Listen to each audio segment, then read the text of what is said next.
Yo, what's up mga dudes? So, ngayon po ay araw ng linggo at kami pong dalawa ni Mrs. ay andito sa bahay ni Boss para yan pa-time. Alam mo na, naglinis po kami ng bahay niya kasi lilipat na siya ng Tauranga. So ito yung kanyang bahay. Ayan. So, ito yung kitchen na. Lilinisan din namin yan. So, pasok tayo doon sa kwarto. Sa bali ng kwarto ay natapos na namin. Ayan yung kwarto. So yan. So na-vacuum na namin at napunasan ng salamin. So at yung pangalawa. Yan. So kasama ko si Mildred.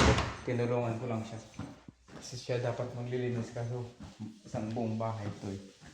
So ito binabacuum ko pa to. Si Mrs. naman nandun sa CR. Yan. Nagkukuskos para sa dollar. Ayan. So nililinis siya tong CR ng master bedroom. Ayan siya. Master bedroom ba yan? Master bedroom to eh. Ito lang yung may toilet eh. Ah.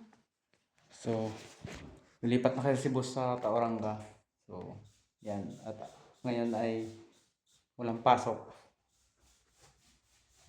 So kami yung pinalinis niya. Pero siyempre alam na may ano to, may bayad. So cash job. Ito yung toilet. At siyempre yan yung kitchen. So yun yung kanyang lanay at saka yung sala. Andun. So yan mga dads.